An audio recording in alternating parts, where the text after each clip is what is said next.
All right, how was the first day of full pads?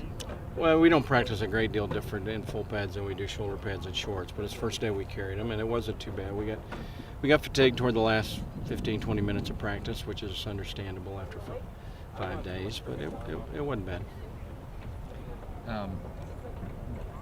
Was there anyone you kind of noticed offensively, especially during late in where it seemed like the offense was able to execute like they were at the end of last night's practice? Well, I think Tyler Jones did some good things. The line is coming along with assignments a little better. Terrence Franks has done some good things with the ball in his hands. He's got to block better. Rob Lowe's Rob Lowe, day in, day out. David Mayo, Colby Targan, Mike Mordiari kind of turned an ankle today. Until then, he'd been pretty sharp on things.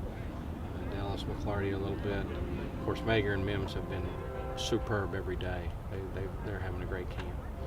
So really the big names you need to be, performing that you'd like to see performing are really performing well for you so far in camp.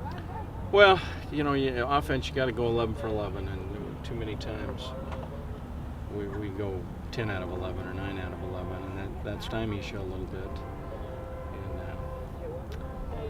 and everything. But the guys that were Mager, Mayo, the guys like that we hoped would be good players are doing what has made them good players, but we got to get more of them to rise.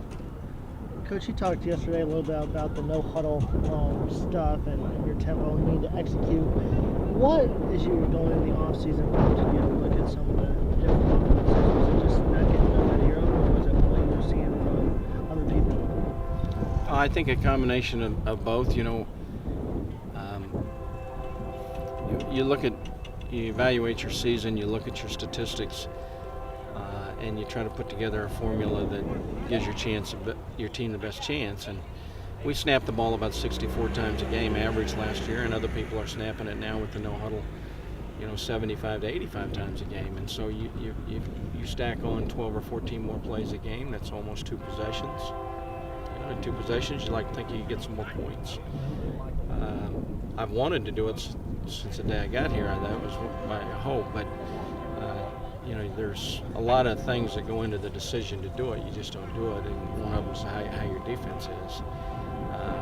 But hopefully, and this offense is a little more experienced. Last year's was very inexperienced, so we could have gone no huddle last year, but we've probably gone the wrong way too many times too, so that wouldn't work very well.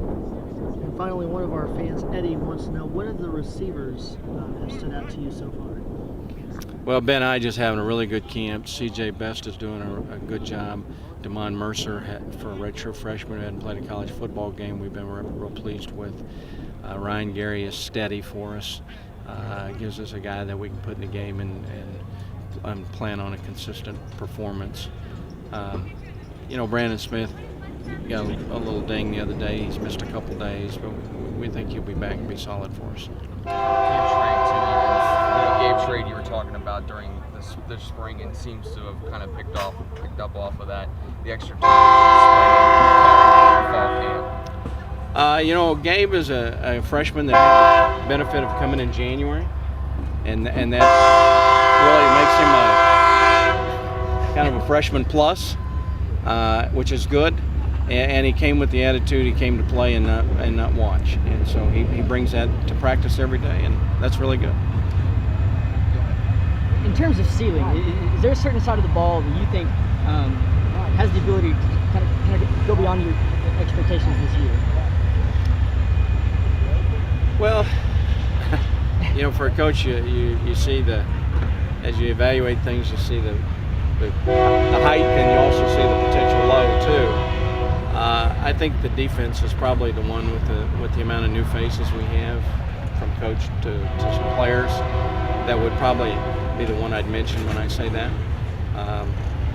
But Coach Thompson, being the veteran he is, I think gives you a comforting feeling about that. And we've got some talent over there. We just don't have experience over there. When you look at the tape, your players look at, yesterday saw this as a measuring stick kind of day, just because of first day pass. You kind of look at it that way as a first real test of where you kind of stand after the first week as it wraps up in camp. or is it just, it's just another practice in sort of the process? Again, Joe, we didn't really scrimmage today. We thudded, which means keep them up, even though we had full pads on. So we really didn't practice different today than last night. But we did have full pads on, and you got to practice some, I think, in full pads to get used to carrying them. I think the biggest thing I looked for today that was going to be a challenge is you flipped from getting off the field at 9 o'clock last night to being back on the field at 9 o'clock this morning. And when you have a two-a-day schedule, you're going to have some flips where you have to do that a half dozen times, and those are a little more taxing on the players. And so it's a good gauge of who's mentally tough enough to fight through it and who isn't. And that's, I think, the bigger thing that we saw today than the jump from probably pads to no pads today is probably a little overrated from the standpoint we didn't scrimmage. Now, Monday we plan on scrimmaging some, so it may be a little bit different